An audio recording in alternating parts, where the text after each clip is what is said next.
मेरे YouTube page astronaut पर आपका स्वागत है। नमस्कार, मैं हूं नरेश कुमार। सबसे पहले उन दर्शकों का धन्यवाद जिन्होंने पेज को सब्सक्राइब किया है, पेज के वीडियोस को शेयर कर रहे हैं, लाइक कर रहे हैं और कमेंट बॉक्स में हमें अपनी राय भी लगातार भेज रहे हैं। दोस्तों, हमने फिर एक खराब हफ्ता देखा गोल्ड और सिल्वर पे, और ख़ासतौर पर दो बड़े इवेंट थे लास्ट वीक में। दोनों ही इवेंट निकल गए। फेड की जो पॉलिसी थी वो निकल गई, और वार का जो लग रहा था कि एंड हो जाएगा 19 की बजाय 18 को ही एग्रीमेंट वो साइन हो गया।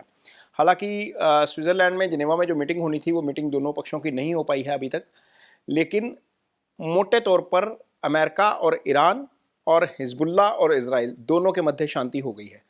अब शांति होने के बाद ये माना जा रहा था कि गोल्ड और सिल्वर यहाँ से निकलेंगे आगे, लेकिन एक ही हर्डल थी कि फेड क्या स्टांस लेता है, और फेड ने हॉकिश स्टांस ले लिया। हॉकिश स्टांस लेने का मतलब ये हो गया कि डॉलर इंडेक्स आपका बढ़ गया और उसके कारण गोल्ड और सिल्वर बढ़े, इसके ऊपर गिरे, और इसके ऊपर बात करेंगे। लेकिन पिछले हफ्ते का थोड़ा सा ओवरव्यू देख लें, फिर आगे जाकर देखेंगे कि आगे कौन से फंडामेंटल इवेंट आ रहे हैं, एस्ट्रो क्या कहता है इसके बारे में, और बाकी गोल्ड का एनालिसिस क्या कहता है।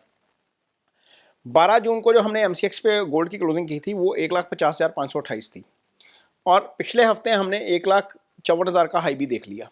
लेकिन जाते जाते क्लोजिंग हुई 1,47,203 पे, यानी कि 3325 का डिफरेंस रहा एमसीएक्स के ऊपर, और अराउंड 2% डिक्लाइन के साथ बंद हुआ। ये तीसरा वीक है जब गोल्ड डिक्लाइन के साथ बंद हुआ है।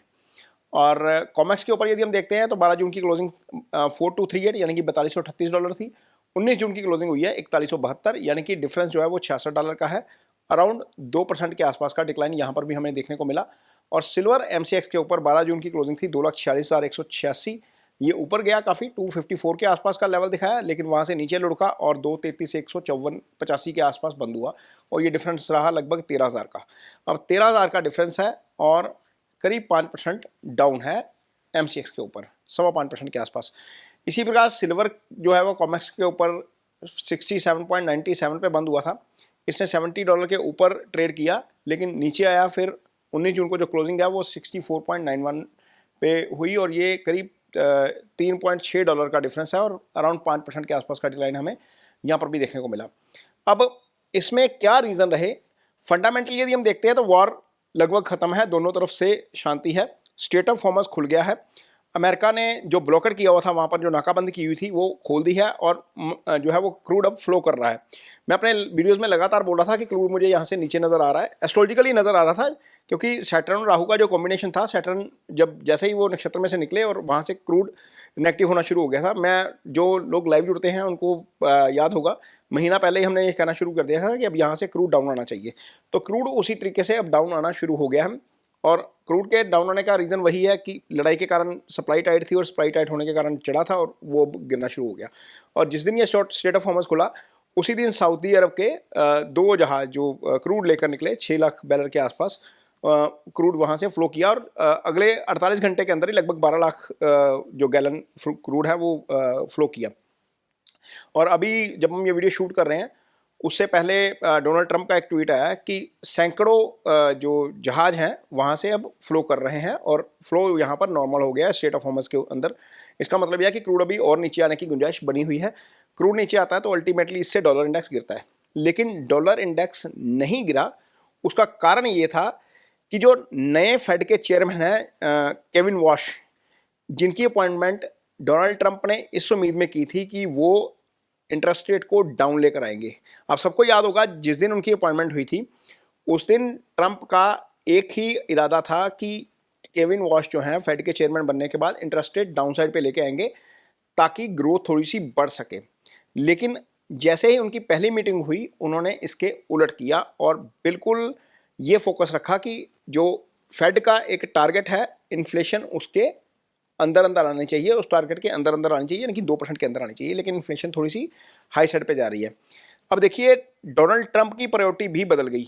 हालांकि जिस दिन पिछले हफ्ते ये डाटा आया था जॉब का, आप सबको याद होगा जिस दिन ब्लूमबर्ग इंडेक्स की एक जॉब क्रिएशन की रिपोर्ट थी कि 85,000 जॉब जो है वो क्रिएट हुई हैं, लेकिन इसके बावजूद ब्लूमबर्ग की रिपोर्ट के अगेंस्ट जो डाटा आया वो डाटा था 172,000 का नई जॉब क्रिएशन का।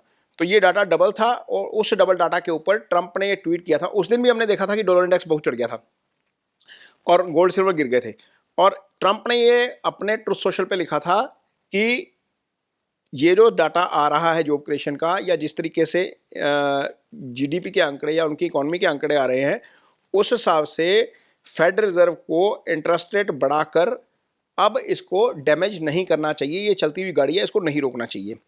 हालांकि फेड ने इंटरेस्ट रेट नहीं बढ़ाए। फेड से पहले ईसीबी की मीटिंग थी, यूरोपियन सेंट्रल बैंक की, उन्होंने इंटरेस्ट रेट बढ़ाए हैं। अभी आज रशिया की मीटिंग हुई है, रशिया ने इंटरेस्ट रेट बढ़ाया है, रशिया ने इंटरेस्ट रेट काटा है, लेकिन फेड ने इंटरेस्ट रेट तो नहीं बढ़ाया। लेकिन एम्फासिस यानी कि जो जोर था केविन वॉश का, वो इस बात पे रहा था कि महंगाई को हम कंट्रोल करेंगे, महंगाई हमारी पहली प्रायोरिटी है। हालांकि बाद में जब उनसे क्वेश्चनिंग हुई तो क्वेश्चनिंग में ये भी उन्होंने बोला कि हम डाटा के ऊपर नज़र रखेंगे कि डाटा किस तरीके का आ रहा है। तो डाटा तो ये है कि मई में आपका 17% क्रूड गिरा, और अब जून में भी आप देखिए कि क्रूड में लगातार गिरावट है। और डाटा अगले वीक में डाटा क्या आता है, इन्फ्लेशन का डाटा क्या आता है, जो अगले महीने का डाटा आएगा, उस पर नज़र रहेगी फेड की। और फेड के जो एफओएमसी के मेंबर्स हैं, अपनी जो स्पीच देते हैं उसमें रिफ्लेक्ट करेगा कि कहाँ जाएगा फेड का जो फैसला। तो अल्टीमेटली फेड अभी थोड़ा सा वेट एंड वॉच की स्थिति में है, क्या इंटरेस्ट रेट बढ़ाने हैं या नहीं बढ़ाने। टॉप प्रायोरिटी अभी जो है वो लग रही है कि इन्फ्लेशन डाउन आनी चाहिए, क्योंकि 28 फरवरी के बाद, जिस दिन से जंग लगी है, उसके बाद से अमेरिका में जो गैसोलाइन की कीमतें हैं, जिसको हम पेट्रोल बोलते हैं, वो $4.5 जो है वो पर $4.5 पर गैलन पहुंच गई थी। अब वो नीचे आनी शुरू हुई हैं। पहली बार ऐसा हुआ मार्च के बाद कि $4 के अंदर आ गई हैं कीमतें। जंग से पहले ये $2.5 के आसपास थी। तो वो जब नीचे आएंगी, इवेंचुअली इन्फ्लेशन के ऊपर इसका असर नजर आएगा, और असर यदि नजर आएगा तो फेड अपना स्टैंड बदल सकता है। इससे ये चीज़ें थोड़ी सी, डॉलर इंडेक्स थोड़ा सा कूल हो सकता है। डॉलर इंडेक्स हमने देखा कि 13 मई 2025 के बाद पहली बार 100 को क्रॉस किया और क्लोजिंग 100 के ऊपर दे दी। इसका मतलब ये है कि 100 के ऊपर वीकली क्लोजिंग अभी भी जो डॉलर इंडेक्स जो है वो थोड़ा सा स्ट्रॉन्ग लगता है। हालांकि शुक्रवार की क्लोजिंग उसकी नेगेटिव रही है। इस बीच वर्ल्ड गोल्ड काउंसिल की जो रिपोर्ट आई वो थोड़ी सी उत्साह देने वाली है। वर्ल्ड गोल्ड काउंसिल की रिपोर्ट जो कहती है कि 2026 में सेंट्रल बैंक का गोल्ड रिजर्व के ऊपर जो सर्वे किया गया, उसमें 89% रिजर्व मैनेजर जो थे, उन्होंने ये माना कि global central bank gold holding जो है वो इंक्रीज कर सकते हैं अगले 12 महीने। इनमें से 45% ने ये कहा कि उनका अपना इंस्टीट्यूशन भी और गोल्ड खरीदेगा। यानी कि सेंट्रल बैंक को फर्क नहीं पड़ रहा कि गोल्ड कहां पर है। Central bank as a policy, हमने अपने पहले वीडियोस में भी लगातार बताया था कि एज ए पॉलिसी वो इंक्रीज कर रहे हैं।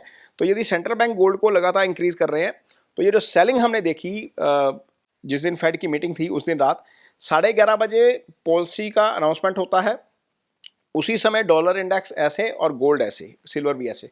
तो वो अगले दिन भी हमें ऐसा नजर आया। अगले दिन जो है वो खराब स्थिति रही। हालांकि डॉलर इंडेक्स टूटा, लेकिन उसके बावजूद गोल्ड सिल्वर इंप्रूव नहीं हुए।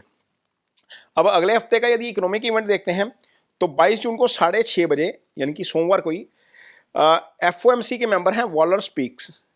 वो वॉलर हैं, मिस्टर वॉलर हैं, वो बोलेंगे कि क्या उनका व्यू है अगले इसको लेकर, इकोनॉमी को लेकर, यूएस की और इन्फ्लेशन को लेकर। 6:30 बजे के इस इवेंट पर नजर रखना जरूरी है। यहाँ पर बाजार में हलचल होगी। इस स्पीच के बाद क्या कुछ स्टांस में डिफरेंस आता है, क्योंकि जो एफओएमसी की मीटिंग हुई है पिछली, जो फेड रिजर्व की हुई है, उसमें से 9 मेंबर्स ने बोला है कि इंटरेस्ट रेट बढ़ाने चाहिए। अब ये मेंबर क्या बोलते हैं, इसके ऊपर नजर रहनी चाहिए। यहाँ पर हमें जो है वो हलचल देखने को मिलेगी बाजार के ऊपर इस स्पीच के बाद।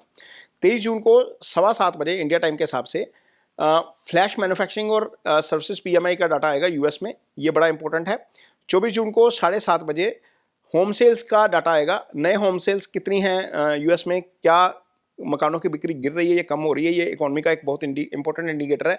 यहाँ से हमें आइडिया होगा कि इकोनॉमी कैसी चल रही है। और 25 जून को 6 बजे फाइनल जीडीपी का डाटा आएगा, क्वार्टर ऑन क्वार्टर का। यूएस की इकोनॉमी, यूएस की जीडीपी कहाँ खड़ी है, ये इससे थोड़ा सा रिफ्लेक्ट होगा। यहाँ से क्यों मिलता है आपके फेड रिजर्व को कि आगे क्या होना चाहिए। और 26 जून को 7:30 बजे रिवाइज्ड यूओएम कंज्यूमर सेंटीमेंट का डाटा आएगा। तो कंज्यूमर सेंटीमेंट क्या कहता है, ये यहाँ से पता लगेगा। लेकिन अब इस सारे के बीच में एस्ट्रो क्या कहता है। 2 बड़े इवेंट हो रहे हैं। एक तो जब हम ये वीडियो शूट कर रहे हैं, आज 20 है, 20 जून रात्रि, यानी कि आज रात 12:05, यानी कि 21 जून चढ़ जाएगी। 12:05 में मार्स टॉरस में आ जाएंगे। मार्स का टॉरस में आना गोल्ड के लिए बुलिश होता है। मैं ये आपको शास्त्रों की कोटेशन बता रहा हूँ। मार्स का टॉरस में आना जो है वो गोल्ड के लिए बुलिश है। टॉरस शुक्र की राशि है, जहाँ से डायमंड्स वगैरह और ज्वेलरी वगैरह का विचार किया जाता है। मार्स गोल्ड के कारक हैं और कॉपर के भी कारक हैं, तो ये एक तरीके से शुभ इंडिकेटर है जो बाजार बंद होने के बाद प्लानिटरी चेंज हुआ है।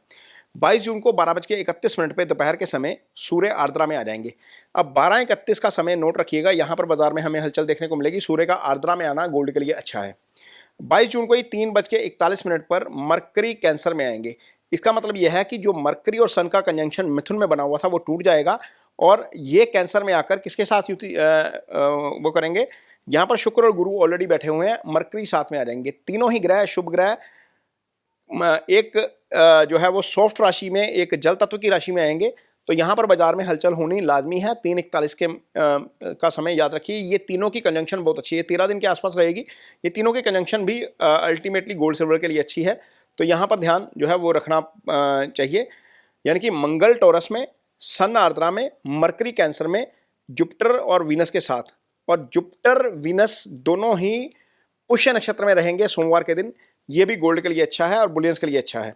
और रिकवरी आ सकती है अगले हफ्ते में। एस्ट्रो यदि देखते हैं, हो सकता है कि कुछ डाउनसाइड देखने को मिले, क्योंकि जब प्लानिटरी चेंज होता है तो कुछ ना कुछ हलचल जरूर होती है, लेकिन यहाँ से रिकवरी जरूर बनती है चार्ट के मुताबिक। अब 5 दिन का यदि हम मून का पोजीशन देखते हैं तो मून सुबह 10:21 में 22 तारीख को हस्ता नक्षत्र में आएंगे। ये चंद्रमा का नक्षत्र है। यहाँ पर शास्त्र के मुताबिक बुलियंस वीक रहता है, ओवरऑल वीक रहता है। बाकी कॉम्बिनेशन को देखेंगे लेकिन ओवरऑल भी वीक रहता है, इसको ध्यान में रखेंगे।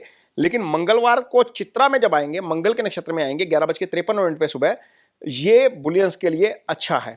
ये एक ट्रांजिट अच्छा आ गया आपके लिए मंगलवार के दिन, और मंगल का ही नक्षत्र। कॉपर पे खास नजर रखिएगा इस दिन, हो सकता है इस दिन कॉपर में हमें तेजी देखने को मिले। स्वाति में आएंगे, ये राहु का नक्षत्र है। वेडनेसडे को दोपहर 2 बजे, ये वीक है। इस समय के इर्द गिर्द खासतौर पर हलचल हमें देखने को मिल सकती है।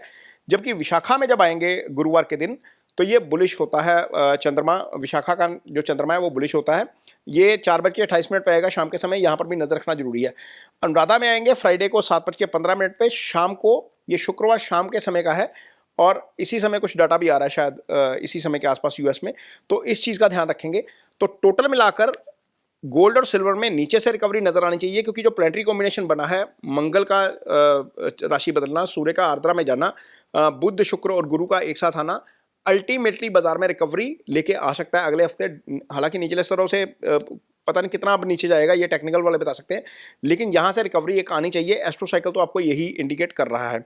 अब यहाँ पर ये जो सारी चीज़ें ध्यान में रखेंगे, क्योंकि फंडामेंटल बहुत ज़रूरी है देखना। यदि फंडामेंटली वीक है तो अल्टीमेटली सब कुछ वीक हो जाता है। चार्ट ज़रूरी है, लेकिन एस्ट्रो की टाइमिंग थोड़ा सा ध्यान में रखिएगा, क्योंकि इस टाइमिंग के इर्द गिर्द बहुत मूवमेंट होती है बाजार में। आप देखेंगे यदि आप ये टाइमिंग अपने पास रख लेते हैं तो आपको आइडिया हो जाएगा कि किस तरीके से एस्ट्रो भी यहाँ पर काम करता है। तो ये एक एनालिसिस है अगले हफ्ते के गोल्ड और सिल्वर का। ये वीडियो आपकी जानकारी भर के लिए है। ये वीडियो किसी प्रकार की निवेश सलाह नहीं है। इस वीडियो को देखकर किसी भी प्रकार का निवेश मत करिए। अपने निवेश सलाहकार की मदद जरूर लीजिए। फंडामेंटल जरूर देखिए, टेक्निकल जरूर देखिए। वीडियो आपको कैसा लगा इस पर कमेंट बॉक्स में अपनी राय जरूर दीजिए। वीडियो अच्छा लगे तो उसे शेयर जरूर करिए, पेज को सब्सक्राइब जरूर करिए। इसके साथ ही मुझे दीजिए इजाजत। नमस्कार।